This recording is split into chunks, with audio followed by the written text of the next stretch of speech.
नमस्कार, बहुत स्वागत है आपका। आप देख रहे हैं किस्मत कनेक्शन और मैं हूं आपके साथ शैलेंद्र पांडे। छठ का महापर्व चल रहा है और छठ के इस महापर्व में आपको सूर्य भगवान की अद्भुत कृपा मिल सकती है।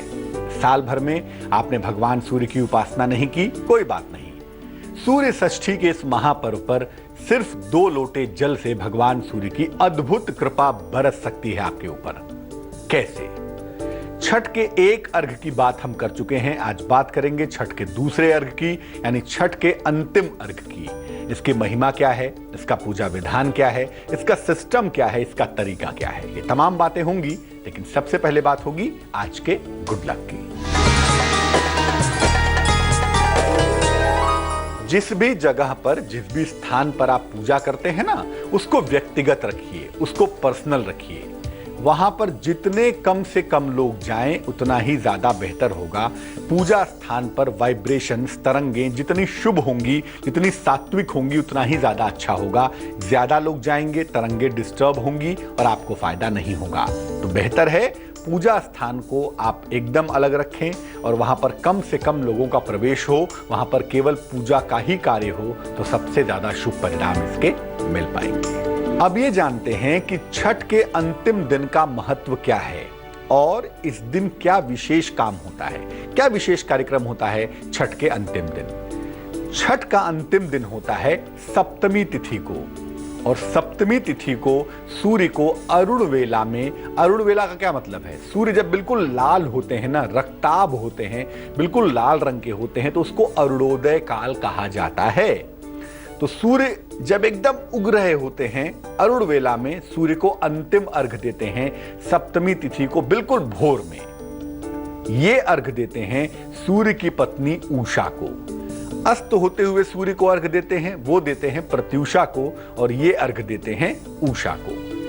इस अर्घ को देने के साथ साथ ही छठ पर्व का समापन हो जाता है। सप्तमी को सुबह जो अर्घ देते हैं भगवान सूर्य को, इसी के बाद छठ का ये महापर्व संपन्न होता है। इस अर्घ को देने के बाद महिलाएं जल पीकर और प्रसाद खाकर छठ व्रत का पारायण करती हैं। महिलाएं 3 दिन से कठोर उपवास में रहती हैं और उस कठोर उपवास का जो पालन है वो करना मामूली बात नहीं है, बहुत बड़ी बात है। और उसका जो पारायण होता है वो तभी होता है जब सप्तमी को सुबह सुबह भगवान सूर्य को महिलाएं अर्घ देती हैं, तब जल पीकर और जरा सा ठेकुआ एक विशेष तरह की मिठाई होती है, उसको खाकर तब इस व्रत का पारायण होता है। अगर आपने छठ का अंतिम अर्घ दे दिया, सप्तमी तिथि को सूर्य देव को अंतिम अर्घ भी आपने प्रदान कर दिया, तब भी आपकी बहुत सारी मनोकामनाएं पूरी हो सकती हैं। और हो सकता है कि आप अरुणोदय काल में अर्घ ना दे पाएं। ऐसी दशा में प्रातः काल कोशिश करिए 10 बजे के पहले पहले अर्घ जरूर दे दीजिएगा, क्योंकि अगर ये अंतिम अर्घ छठ का दे दिया जाए तो निसंदेह आपके जीवन की तमाम मनोकामनाएं पूरी हो जाएंगी। इस बार छठ का जो अंतिम अर्घ है वो 18 नवंबर को सुबह सुबह अर्ली मॉर्निंग में दिया जाएगा। छठ का जो अंतिम अर्घ है, जो अरुण काल में दिया जाता है, सुबह सुबह दिया जाता है, उसकी महिमा क्या है, उसके फायदे क्या हैं, ये तमाम चर्चा होगी। लेकिन पहले मेष, वृष और मिथुन राशि का हाल।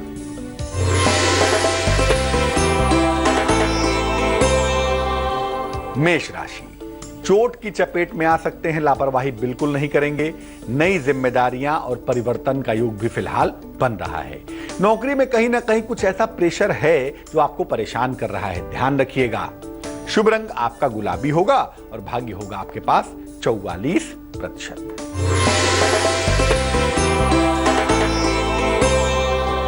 वृष राशि, कोई पुरानी इच्छा आपकी पूरी होती हुई दिखाई दे रही है और ये इच्छा यकीनन आपके पारिवारिक जीवन से संबंधित है।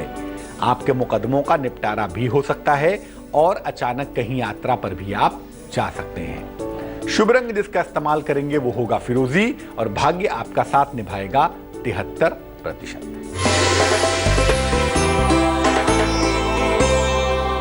मिथुन राशि, खर्चे आपके बढ़े हुए दिखाई देते हैं, प्रेशर बना हुआ है, लेकिन इस दौरान भी ऐसा लग रहा है कि कोई नई संपत्ति आप क्रय कर पाएंगे, कोई नई प्रॉपर्टी आप जरूर खरीद लेंगे। नौकरी और जीवन में सुधार हो रहा है, नए अवसर मिलते हुए भी आपको दिखाई दे रहे हैं। शुभ रंग जिसका इस्तेमाल करेंगे वो होगा धानी और किस्मत की होगी मेहरबानी 79%। छठ के महापर्व में भगवान सूर्य को जो अंतिम अर्घ देते हैं सप्तमी तिथि को भोर में, उसके फायदे क्या हैं, उसके क्या क्या लाभ होते हैं भाई? छठ का व्रत और उपवास रखने से और अर्घ देने से संतान की प्राप्ति सरल हो जाती है। मैं पुत्री और पुत्र की बात नहीं कर रहा, मैं संतान की बात कर रहा हूं। कोई भी संतान हो, अगर संतान नहीं हो पा रही है तो छठ का पर्व जरूर मनाना चाहिए और इसमें शामिल होने से भी संतान की प्राप्ति आसानी से हो जाती है। अगर संतान की तरफ से कोई कष्ट हो, संतान के साथ तालमेल अच्छा ना हो, संतान का स्वभाव और स्वास्थ्य अच्छा ना हो, तो भी ये अर्घ देना बहुत ज्यादा लाभकारी होता है। जिनकी कुंडली में सूर्य कमजोर है उनके लिए भी ये अर्घ विशेष लाभकारी होता है और उनको भी ये अर्घ देना चाहिए। अगर आपको राज्य पक्ष से कोई कष्ट हो, सरकारी मामलों से कोई कष्ट हो, सरकार का सपोर्ट और सहायता न मिल पा रहा हो, तब भी ऐसी दशा में भगवान सूर्य को छठ का अंतिम अर्घ जरूर देना चाहिए, उगते हुए सूर्य को। अगर पिता पुत्र के संबंध खराब हों, पिता पुत्र के रिलेशन बिगड़ रहे हों, तो भी इस व्रत में अर्घ जरूर देना चाहिए। देना तो दोनों ही अर्घ चाहिए, लेकिन अगर आपने पहला अर्घ मिस कर दिया है तो कोई बात नहीं, कम से कम अंतिम अर्घ तो भगवान सूर्य को जरूर दे दीजिएगा। और अगर सुबह सुबह नहीं दे पाते तो 10 बजे तक का वक्त होता है आपके पास, उसके पहले अर्घ देने से आपको फायदा हो जाएगा। अगर आंखों की समस्या है, हड्डियों की समस्या है या कुष्ठ रोग की समस्या है, तो ऐसी दशा में भी छठ पर अर्घ जरूर देना चाहिए और छठ व्रत का, छठ पर्व का पालन अवश्य करना चाहिए। तरीका क्या है, सिस्टम क्या है, बात इस पर भी होगी, लेकिन कर्क, सिंह और कन्या राशि के राशिफल के बाद।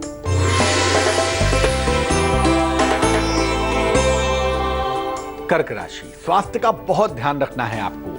सेहत आपकी बिगड़ सकती है, यात्रा करने से आपको नुकसान हो सकता है, लापरवाही बिल्कुल नहीं करेंगे। जीवन साथी के साथ तनाव की संभावना बनती है, शांति बनाए रखने में बुद्धिमानी है। शुभ रंग आपका पीला होगा और भाग्य होगा आपके पास 50%।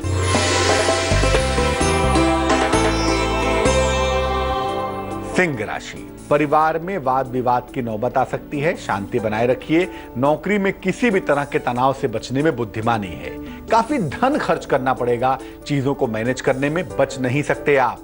शुभ रंग आपका सफेद होगा और भाग्य होगा आपके पास 58%।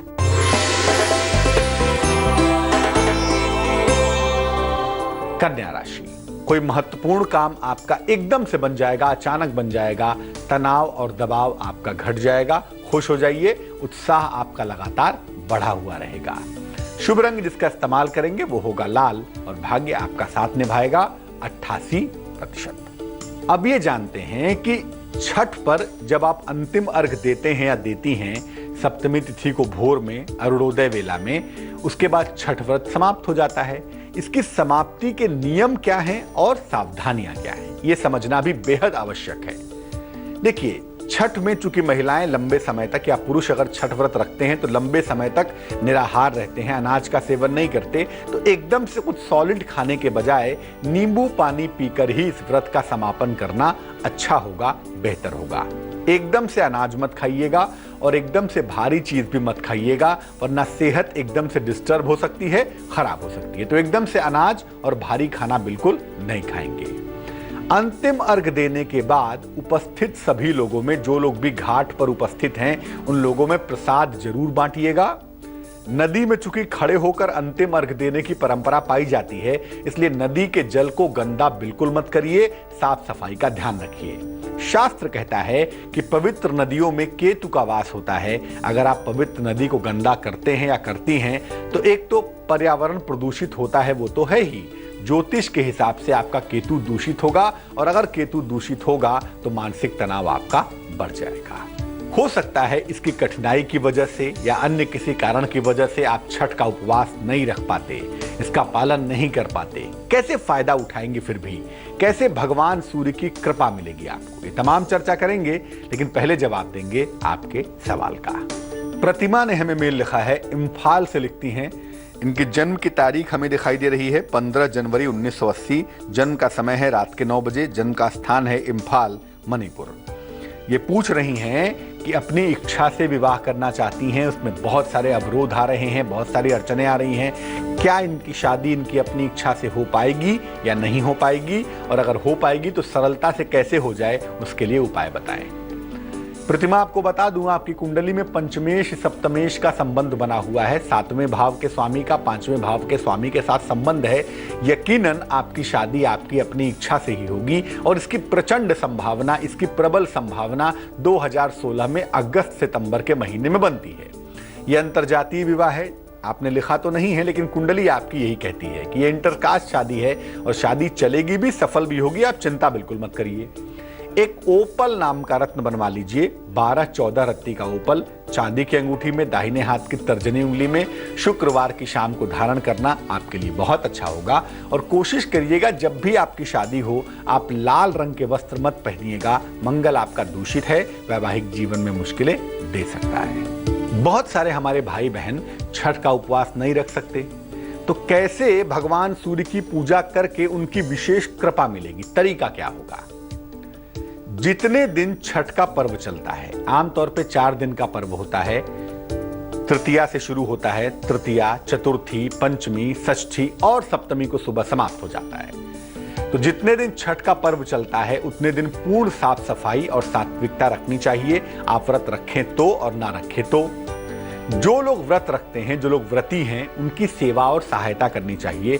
उनको लकड़ी जुटाने में, भोजन पकाने में उनकी सहायता करनी चाहिए। साफ सफाई मेंटेन करने में भी उनकी सहायता जरूर करेंगे। गुड़ और आटे की विशेष मिठाई बनती है, खासतौर से हमारे बिहार प्रांत में विशेष रूप से बनती है ये ठेकुआ। इसे बनाना चाहिए या बनवाना चाहिए, और इसे निर्धनों में, बच्चों में जरूर बांटिए। बहुत बहुत शुभ कार्य है ये।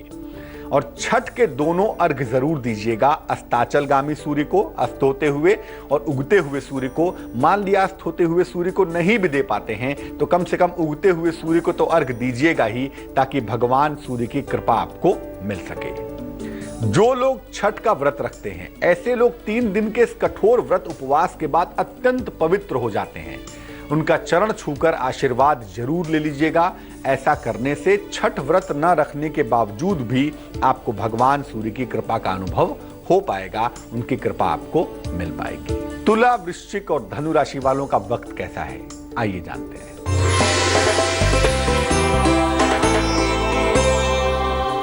तुला राशि, धन को लेकर थोड़ी सी मुश्किलें दिखाई दे रही हैं।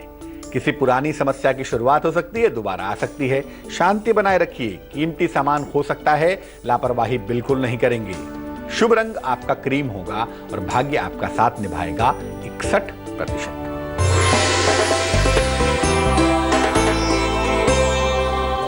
वृश्चिक राशि, कोई महत्वपूर्ण निर्णय आपको लेना पड़ेगा, आप बच नहीं सकते। नौकरी में बदलाव और प्रमोशन दोनों ही हो रहा है। कुछ ऐसा हो रहा है जो बेहद शुभ है।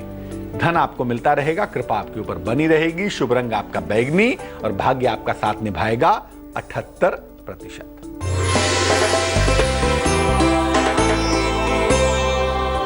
धनु राशि, घर के तमाम दायित्वों को आपको निभाना पड़ेगा, निभाना ही चाहिए। रिश्तों में हालांकि उलझन पैदा होगी, अगर आप शांत रहेंगे तो चीजें निपट जाएंगी। वाहन आज समस्या दे सकता है, गाड़ी चलाने में लापरवाही नहीं करेंगे।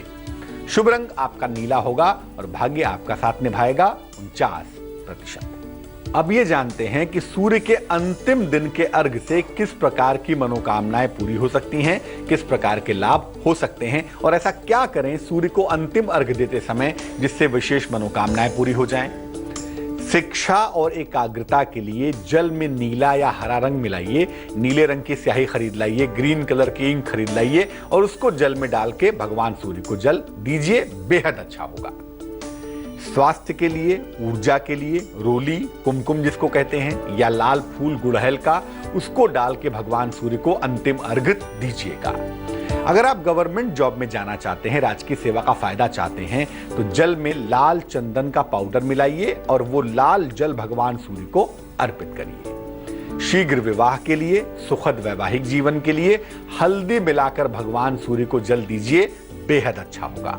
और जीवन में हर तरह का फायदा चाहिए, हर तरह का लाभ चाहिए, तो भैया जो छठ पर अंतिम अर्घ देंगे उसमें सादा जल अर्पित करेंगे भगवान सूर्य को, ताकि जीवन का हर हिस्सा दुरुस्त हो, हर हिस्सा मुकम्मल हो। पितरों की शांति के लिए, पितरों के आशीर्वाद के लिए, पितरों की बाधा के निवारण के लिए जब सूर्य देव को अंतिम अर्घ देंगे छठ का, उसमें तिल और अक्षत मिलाएंगे, वो आपके लिए बहुत शुभ रहेगा। मकर, कुंभ और मीन राशि वालों के लिए क्या शुभता है फिलहाल, आइए जानते हैं।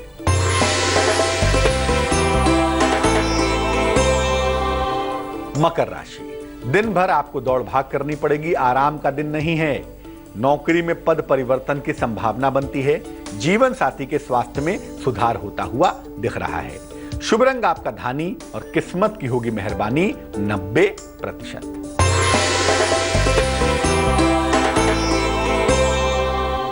कुंभ राशि, काम की दशाओं में सुधार होगा, परिवर्तन होने की संभावना भी दिख रही है। रोजगार के प्रयास आपके सफल होंगे और धन का खर्च बढ़ा रहेगा, वो थोड़ी सी बात गड़बड़ है, उसका ध्यान रखिए।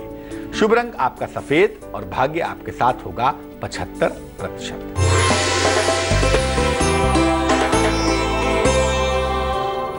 मीन राशि, नौकरी के मामले में, व्यवसाय के मामले में बाधा आ सकती है, मुश्किल आ सकती है, ध्यान रखिएगा। संतान प्राप्ति में विलंब होता हुआ भी दिख रहा है। दिया हुआ धन फंस सकता है, डूब सकता है, लापरवाही नहीं करेंगे। शुभ रंग आपका ग्रे होगा और भाग्य होगा 59%। तो छठ के लिए दोनों ही अर्घ बहुत ज्यादा मूल्यवान होते हैं। अगर पहला अर्घ नहीं दे पाए तो भी कोई बात नहीं, इस बार अंतिम अर्घ जरूर दीजिएगा। और अगर सुबह सुबह नहीं दे पाए तो 10 बजे तक आपके पास मौका है, कम से कम 10 बजे तक अर्घ दे दीजिएगा। चलिए अब जानते हैं क्या है आज की सलाह। भगवान सूर्य को जल चढ़ाने में कभी इस बात की चिंता मत करिए कि जल के छींटे आपके पैरों पर पड़ रहे हैं। जल का अर्थ होता है मस्तक से लेके आपके नाभि तक। इसके बाद जल कहां जा रहा है, कहां छींटे पड़ रहे हैं, इसका कोई खास मतलब नहीं होता। तो कभी इस बात का तनाव मत पालिएगा कि सूर्य को जल चढ़ाते समय अगर पैरों पर जल के छींटे पड़े तो बुरा होगा, अशुभ होगा। इस चिंता को मन से निकाल दीजिए। आज के लिए किस्मत कनेक्शन में बस इतना ही। कल फिर हाजिर होंगे।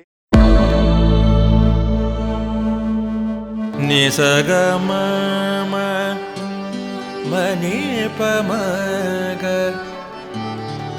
नि पमग सनि पमनि सपस।